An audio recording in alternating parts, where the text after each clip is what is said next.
Hello there guys, and welcome to Mad Doc Minis. In this video I'm going to be tinkering around with the Infernus Squad Marines from the Leviathan box set. Don't really like the look of those flamers, just want to see if I can do something that's a bit better looking. Not intended to be serious, just a bit of fun, and definitely not intended to satisfy any kind of WYSIWYG or anything like that, so take it all with a pinch of salt, guys. So here we've got the Infernus weapon, the flamer. I don't know whether is it called an incinerator? I think that might be right. The grip underneath here is going to need to be maintained because some of the Marines hold the grip there and some of them hold the handle on top. So the grip and the top handle both need to be maintained. Very important that if you want to try and keep things reasonably straightforward. This area here needs to come out, this kind of cowling for the flamer with all the holes in the side, and also the canister, the fuel canister needs to go as well. So this is all pretty pretty messy, okay? So just bear with me. You could do a much tidier, well thought out job if you wanted to. This is just what I did. So I take the hobby snips and start removing that cowling from the front. Bit of advice, you do need to be quite careful because the thing will warp and bend and it can break, and I did break one or two of them actually practicing off screen. And full disclosure and everything, you do need to go carefully and slowly so you don't completely muff it up.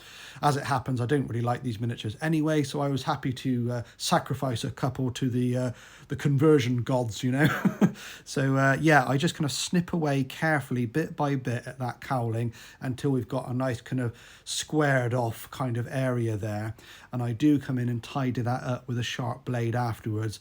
I know it's always a bit cringy watching people work with sharp knives on the screen, but do go carefully if you do anything like this yourself, guys, and remember that small tight cuts towards yourself actually are safer than big cuts away from yourself. So that's an important bit of advice. That little bit on the end there as well also needs to go, so we don't need quite as much length from that grip area. So just about here, that's going to get snipped off. Okay, so snippers do the trick there very easily, and we're starting to get the idea of where we're going with this now. So that's what you kind of should end up with at this stage, nice and squared off, nice and smooth. Or tidy up as you go. There we are. Just that handle can bend around as you're handling it, so just bend that back into position. That's what you're after so far.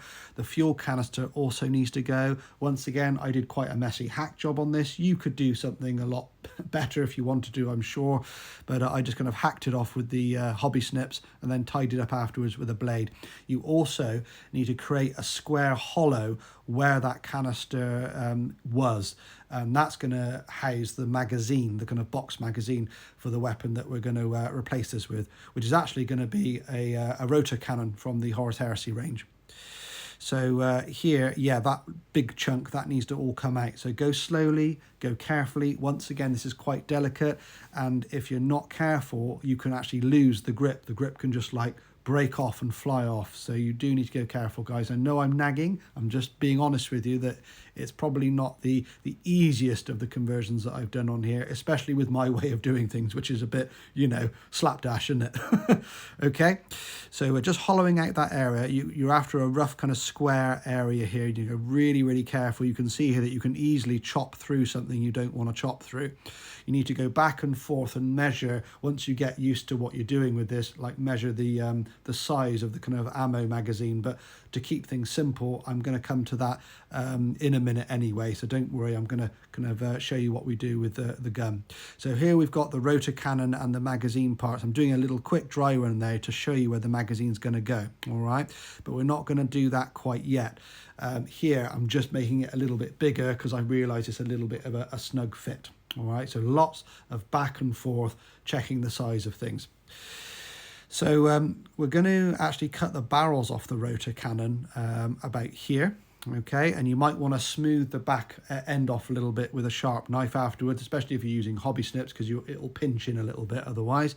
So you're just going to flatten that off, and that's going to get put onto the front of the weapon. However, we do need to tidy up this bar, this supporting bar underneath. That needs to be cut approximately in half, but go steady with it. Don't just wing that, like measure it carefully, and that needs to kind of be chopped down so it will connect into the front of the grip. You'll see what I mean in a second, and that just makes the whole thing look better. You could do away with that bar altogether if you really didn't want to mess around with this, but I do think it actually makes it look better. So I think it's worth doing. So I kind of cut that down approximately halfway. By this stage, I got used to how much I needed to cut off as well. So as I said, don't wing it, measure it, make sure it's right, because it's obviously a bit of a nuisance if you cut too much off.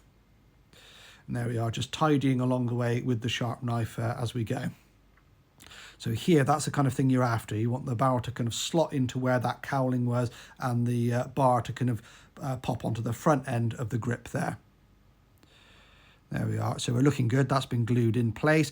Now I'm just going to chop down the rest of the rotor cannon so I can disconnect the bit I'm after, which is just the box magazine, essentially, just the magazine itself. I don't want any of the other workings of the gun. So that's what's left of the gun. And I'm just chopping off all the gubbins around it. And I'm just after that nice little box of ammo at the end.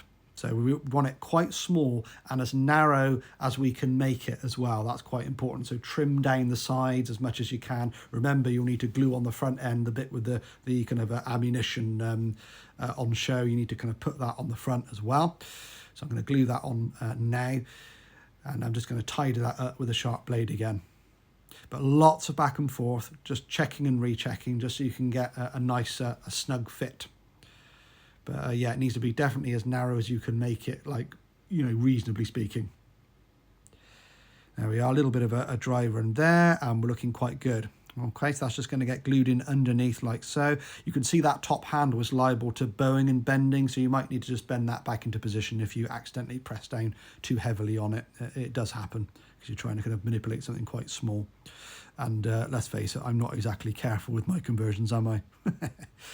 So that's kind of what you're after. And if you've managed all that, the rest of the marine will come together really quite naturally. That's it. Really, you're only converting the weapon. The rest of the marine, there's nothing to show. It just goes together exactly as it's supposed to, guys. Even the sergeant holding the gun at the side, it's the same process. It's no different. So let's take him up onto a rotating platform so you can get a closer look. So here they are in my homebrew chapter colours, and very basic tabletop standard paint job as usual. I'm really happy with how they turned out. The weapon looks a lot better in my view than the incinerator. Completely different weapon, of course, so doesn't really go along the WYSIWYG kind of line of things. But I'm really happy with them, and I had a lot of fun doing them. I hope you enjoyed the process, guys. Let me know what you think. If you've enjoyed the content, please consider liking and maybe even sharing. That really does help the channel to grow. And if you're not already subscribed, consider giving me a sub. I'm always kind of tinkering around with Primaris Space Marines, so if you've enjoyed this, there's plenty more on the way, and indeed plenty more already published. Thanks for watching, and I'll catch you in another video. Cheers.